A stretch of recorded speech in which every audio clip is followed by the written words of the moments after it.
예, 친윤은 불출마하라 하지만은 불출마할 친윤이 누가 있겠습니까?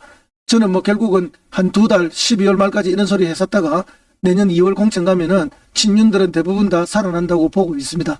다만 이제 친윤 중에서도 여러 분류가 나눠지겠죠.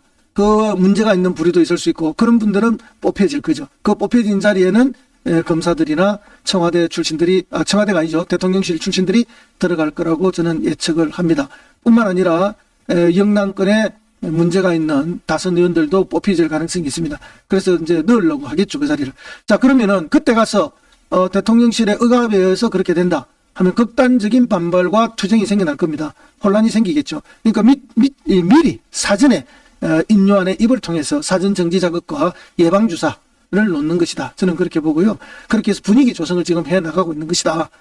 그러나 아무리 이 분위기를 조성하고 이렇게 한다 하더라도 정말 자기 경쟁력이 있고 또 자기가 흠이 없는 사람들이라면 승복하기가 쉽지 않을 것입니다. 그럼 그들은 무소속 출마도 가능할 것이라고 보는데요. 그러나 이제 집권 여당이기 때문에 또 당근책이 있지 않겠습니까? 예를 들어서 장관 자리를 준다든지 아니면 또 다른 청와대 내의 역할을 준다든지 뭐 이런 걸 통해서 선수를 교체할 가능성은 충분히 남아있다고 봅니다. 더군다나 국회의원 선거 뒤에 2년 후에 지방선거가 있습니다. 그때 시장이나 도지사 자리 등을 제시하면서 또 다른 시도를 또 할 수도 있는 것이죠. 다시 말해서 정권 내에서의 교통정보 나쁘게 하면 자리 거래가 있을 수 있다고 봅니다. 이제 그런 걸 통해서 여권 내에 교통정리가 있을 거라고 보는데 그 이제 서막 내지는 전주곡 내지는 미리 바람잡기를 인용한 혁신위원장이 지금 이런저런 표현으로 하고 있다 하는 말씀을 드리겠습니다. 우리가 얼마 전에도 이야기했지만은 이게 있지 않았습니까?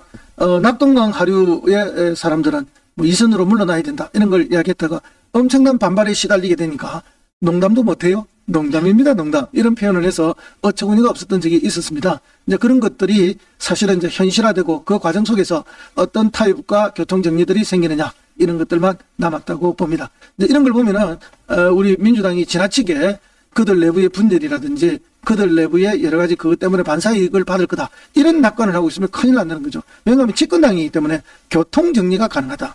그래서 오히려 그 교통정리를 통해서 더 큰 결집을 만들어낼 수 있고 우리를 코너에 몰 수도 있다 하는 것을 우리는 알고 있어야 됩니다. 나름대로 또 정제되지 않았지만 여러 가지 정책을 던지면서 판을 흔들고도 지금 있지 않습니까? 이런 것들이 있기 때문에 우리 민주당은 여러 가지 경우에 수한 철저한 대응책을 마련해야 되고 내부 단계를 해야 되고 우리가 더 혁신하는 모습 보여야 됩니다. 더 헌신하는 모습 보여야 되고요. 국민들로부터 그래 역시 민주당이 더 낫네 하는 그런 그 모습을 보여주지 못한다면 우리가 쉽게 이긴다는 것은 그냥 자기 좋은 생각이 불과한 거죠. 그러다는 큰 패배를 직면할 수 있다 하는 것을 염두에 두고 우리가 대응해야 하는 것을 다시 한번 강조합니다.